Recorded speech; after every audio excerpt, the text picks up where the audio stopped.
if you can't handle making 3,000 mistakes before you found out a certain order to put things in, then cybersecurity is really not for you. Welcome back to the podcast. Hi everyone, and welcome back to the podcast. New and improved. It's called the Cyber Defense Lab, and I'm really happy to have changed the name. Really just because it's been a kind of quite a basic model to start with, and now with the Cyber Defense Lab, it's let's go all out now. Let's go all out. So welcome back, and thank you very much for tuning in and listening to my podcasts up until now. And today really is just the emphasis on making mistakes after mistakes after mistakes until you get the job done. So just let me give you an idea before I read off my script for today. So if you've listened to my other podcasts, I've installed Wazoo, and that's on Linux, of course, and I haven't got the dashboard, and I've only got Wazoo Manager running, so that was fantastic. And then I moved over to Windows 10 and started with Sysmon. And I mean, both Wazoo and Sysmon are no inside out now, really. And on the 9th of this month, or 8th of this month, 8th or 9th, I installed Atomic Red Team on Windows. And it went really, really well until I wanted to look at the C drive and find out that actually I had to put some folders in and get things going. So let me give you like an idea of where this podcast is coming from before we start the episode. So I'm learning very fast. If you can imagine, you've got Wazoo, Sysmon and Atomic Red Team kind of floating in the air. It was easy to install Atomic Red Team on the first day. It really was. But if you can imagine, you've got a university library which you need to basically fine-tune for your work in cybersecurity, then you have to find and use the right tools, if that makes sense.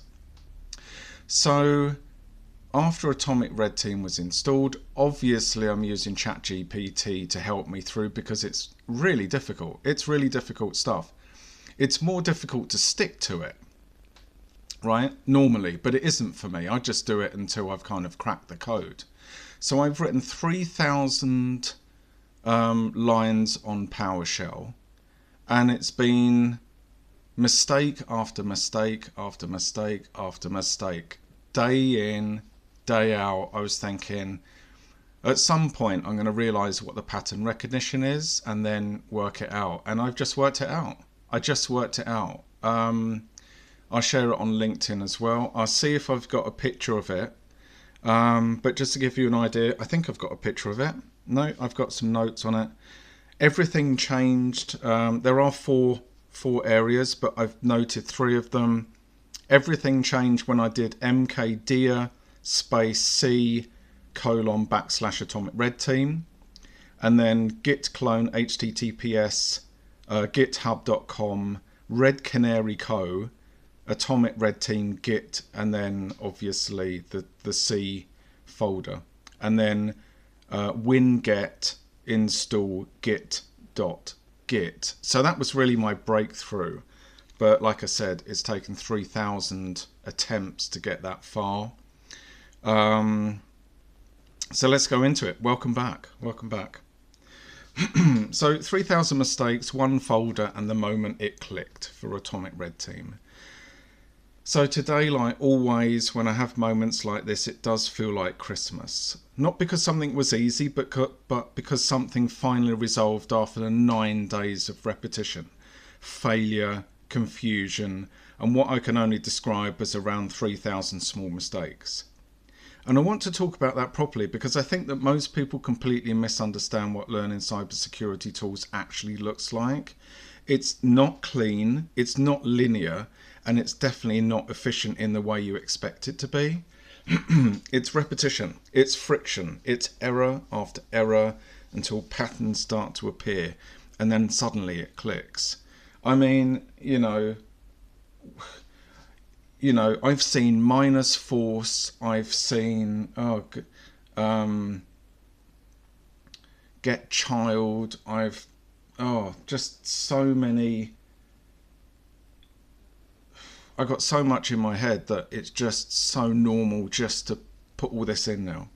But my original goal was really simple. I wanted to see T1059 execute, you know, command and scripting interpreter.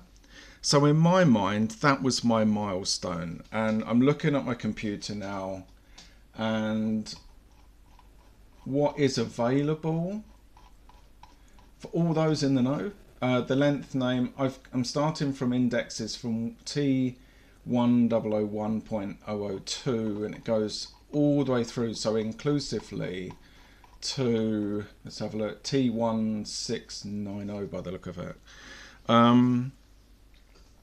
And, you know, if I could get Atomic Team running properly and actually see T1059 behavior, generate logs and activity, then I would know I had a functioning understanding of the system, right? That was the target. Boy, it took a long time though. But what I didn't understand at the beginning was that the real challenge wasn't the technique itself, it was everything around it. Like I said earlier at the start, you've got Sysmon, Wazoo and Atomic Red Team kind of floating in the air, and then the big library of events that you need to work on. Let's get to this library problem, shall we? The best way I can describe it now is like, imagine a university library, and imagine someone tells you everything you need is already here. So you walk in confident, the library exists, the books exist, the knowledge is there, okay? But you don't know where anything is organized, so you start searching, not for one book, but for structure. And that's exactly what happened here. Atomic Red Team was already installed in some form from day one. That's what I've already said. But having it installed is not the same as having access to it. That's what took the most amount of time ever for me to work out in my little brain. Okay? It's like knowing the library exists but not knowing where the shelves are. So instead of learning one thing, I spent days just trying to understand how the environment is actually organized. I switch off Kubuntu. I was thinking, okay, let's just stick to Windows, and that's a good idea just to get rid of all other distractions in your environment. So these 3,000 small mistakes, okay, over 9 days, I probably made something like 3,000 small mistakes. Not big catastrophic failures, small ones. All right, so let's go into it. What happened? Wrong paths, missing folders most of the bloody time, incorrect assumptions about commands, modules loaded but not behaving as expected, tests running but failing silently halfway through. I mean, I got so fed up of, I mean, you know, what is it? Silently continue, right? I would put that in, and I think I did a post on LinkedIn. I'm silently continuing, right? And of course, I'm listening to late night Linux, and they were talking about parsing. And it was 2 days ago. I was like, no, it's yesterday. I was at the market, and I was thinking. I said to ChatGPT, "What is parsing?" Because all I've been putting in for the last 9 days is minus parsing, minus parsing, minus parsing. I thought to myself, I can't just be putting that in. I've got to understand what it is. So I've got a good understanding of that now. So I was doing tests which were running, but they were failing silently halfway through, like I just said. Dependencies were missing. The structure wasn't matching expectations. And each one of those mistakes felt different in the moment. But looking back now, they were all the same category of problem. I didn't understand the system context properly. So the moment it started to change, it wasn't like I got up this morning and thought, today is going to be different. The real turning point wasn't a command, it was something incredibly simple. I created a folder, so C:\\Atomic Red Team, like you do, right? And suddenly everything became grounded. Before that, everything was floating. Commands didn't have a stable reference point. paths were assumptions, modules were behaving like they existed in different worlds. But once that structure existed, everything started to align. So now there was a known location. And I can just take that apart a little bit because I think it's fascinating. Obviously what really changed for me was the MKDIR, putting that in. That was really my moment. And if you are starting with your own lab at home, I'm just looking at my computer, so I'm a little bit away from the microphone at the moment. But what happened, what made most sense really over the last 9 days is moving from the PS C:\Windows\system32 greater than, and then obviously when I put in CD space C:\, it moved into the PS C:\, greater than, so I can, it was almost like I'd found the book and now I just had to put in the right commands in a way. So what was PowerShell actually doing? So one of the biggest misconceptions I had was thinking PowerShell was changing the behavior. It wasn't. What was changing was the working directory. So from PSC:\Windows system32, like I just said, to PSC:\Atomic Red Team. But that shift is subtle, but it completely changes how you interpret everything, because now commands aren't guessing where things are. I wasn't guessing where things are. I was just dealing with -force, parsing, get child item. That's it. All this stuff. And like, I'm not really sure what it kind of all means, but I'm getting there. So they're executing inside a known structure, and that structure determines everything. It's where the paths resolve, it's what files exist, it's what dependencies are visible, and what success or failure even means, okay? So Atomic Red Team in reality. On paper, Atomic Red Team looks like an attack simulation framework, right? You've got the Red Canary, you know, when I've spent so much time just going HTTPS, what is it, GitHub, Red Canary Co, right? Red Canary Co, Red Canary Co, Red Canary Co all the time. And I was thinking, is that right? Shouldn't it just be Red Canary Com? Anyway, I've had lots of red canaries in my brain this over the last week. Yeah, and when you look at Atomic Red Team, it kind of looks like, yeah, like, ooh, a force to be reckoned with, you know. I mean, the only force I was dealing with this week was -force. But actually, Atomic Red Team is a system that forces you into a loop, and that's what I wanted. You run a test, you observe behavior, you watch logs, you interpret results, fix assumptions, and you repeat it, okay? And if your environment is not correctly structured, it doesn't politely fail. That's the thing about it. It just breaks apart. And that breaking becomes the lesson. I mean, how often I've been doing 3 hours on it and my brain is just full and I'm like, I'm just going to switch it off and start again the next day. But then switching it off meant I was kind of starting from the beginning again until I left my computer on. So the T1059 milestone, it's command and scripting behavior, okay? So seeing it execute properly, not just theoretically, but in a real environment, became the anchor point for everything I was doing. Because once that works, it means the data set is correct, the structure is correct, the execution environment is correct, and the system is actually responding. But getting there wasn't about the command itself, it was about everything surrounding the command. One thing I do want to say, actually, is when you absolutely, it's not about caning at people. It's not about sitting at your computer and feel like you have to do it. If you feel like you have to do it, then you're in the wrong career, right? But I sit down and I love this. This is like the fighting fantasy books from, you know, Ian Livingstone and Steve Jackson. It's kind of like, okay, what happens when I put this in?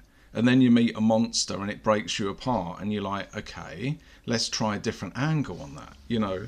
So this false landscape learning. So what I was saying earlier was you got Wazoo. So we've got Wazoo, Sysmon and Atomic Team kind of in the air with this library, right? I was exposing myself to the entire structure of the Atomic Red Team. And from one end of the framework to the other, across many techniques, many behaviours, many patterns of attacker simulation. I mean, not perfectly, like literally, but not in order. Just enough to understand that this isn't just a tool. It's basically a map of adversary behaviour. And learning one part of it properly requires understanding the shape of the whole thing. And this is another thing. When you go into interviews, you are absolutely going to crush these interviews. I haven't got a problem with people going to university.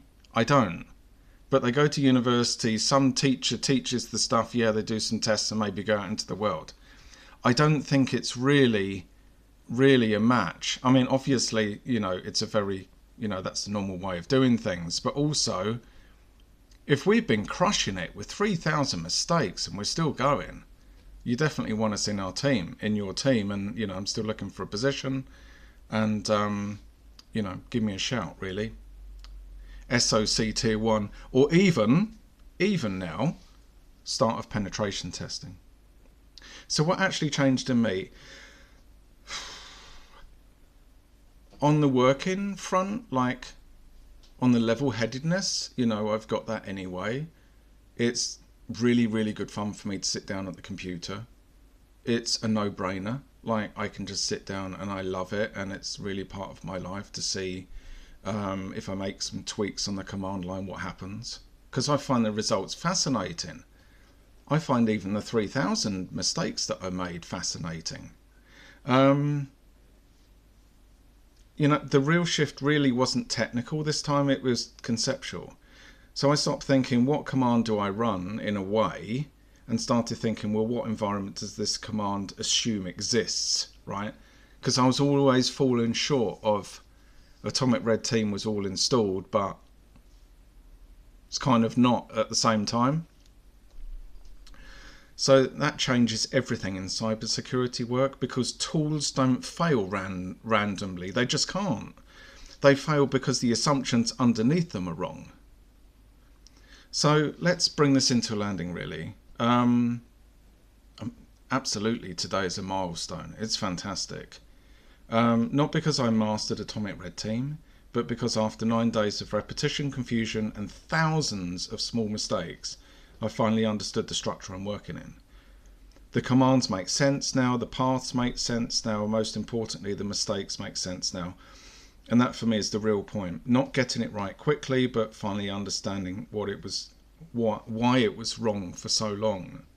So yeah, thank you for listening. Just to give you an idea of how I work and everything else. I turn the computer off now because I've reached that milestone with the T1059. You can hear that it's just coming out of me like gushing out of me, and that's kind of what employers need. They need people with just the stuff gushing out of them, because you know they've absolutely absorbed everything. So today is just tweaking my CV. I've already applied to a job this morning, which is fantastic. Yesterday I got a lovely email back from a lady called Jasmine, actually, top cybersecurity company, and she said, wow, unfortunately the job that you applied for, SOC Tier 1, I think I was a little bit late to the game on that one, but she said, wow, just the energy that you've got when you write your applications is great. The CV, what you've done is absolutely fantastic, and with you at this level, it won't take long for you to get a job. So I'm still looking for a job. If anyone wants to reach out, please do. But it's lovely. It's lovely. I just really love what I do. So thank you very much for listening to this podcast. And I've got to change all the pictures and everything now, which is great. But thank you for listening to the Cyber Defense Lab, and I'll catch you next time.